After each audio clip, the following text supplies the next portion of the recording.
अब वंदे मातरम का अपमान होगा अपराध। राष्ट्रपति की मंजूरी के बाद कानून हुआ लागू।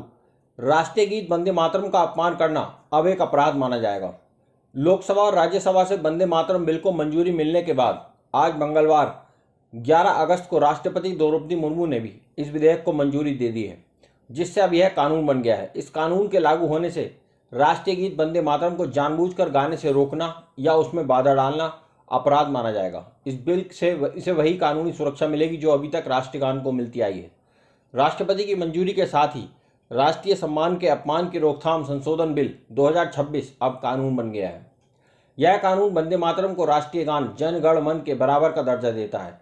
राज्यसभा ने इस बिल को 29 जुलाई को मंजूरी दी थी, वहीं लोकसभा में यह बिल 30 जुलाई को पास हुआ था।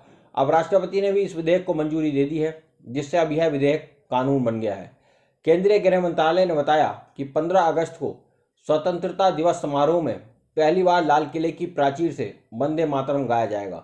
इससे पहले राष्ट्रीय सम्मान के अपमान की रोकथाम अधिनियम के तहत राष्ट्रीय गान को जानबूझकर गाने से रोकने या उसे गाते समय किसी सभा में बाधा डालने पर रोक लगी हुई थी। वहीं राष्ट्रीय गीत के लिए ऐसा कोई कानून नहीं था। राष्ट्रीय गान का अपमान करने पर 3 साल की जेल, जुर्माना या दोनों हो सकते थे, जबकि दूसरी बार और उसके बाद हर बार दोषी पाए जाने पर कम से कम 1 साल की जेल का प्रावधान था। पुराने कानून में राष्ट्रीय गीत के लिए ऐसी सुरक्षा का प्रावधान नहीं था। बिल को लोकसभा और राज्यसभा में पेश करते वक्त बताया गया, अभी वंदे मातरम के गायन के अपमान को रोकने के लिए कोई खास कानूनी प्रावधान नहीं है, जबकि इसे राष्ट्रीय गीत के तौर पर सम्मान दिया जाता है। वहीं अब किसी व्यक्ति को राष्ट्रीय गीत गाने से जानबूझकर रोकने या उसे गाते समय किसी सभा में बाधा डालने से रोकने के लिए इस अधिनियम की धारा 3 में संशोधन करने का प्रस्ताव है, ताकि राष्ट्रीय गीत को भी इसके दायरे में लाया जा सके और ऐसे कामों को दंडनीय बनाया जा सके।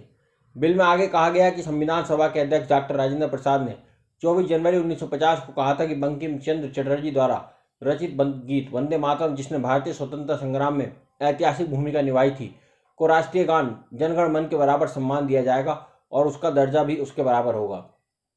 इस साल की शुरुआत में केंद्रीय गृह मंत्रालय ने निर्देश दिया था कि जब राष्ट्रगीत और राष्ट्रगान एक साथ बजाए जाएं तो वंदे मातरम के सभी 6 पद पहले गाए जाने चाहिए।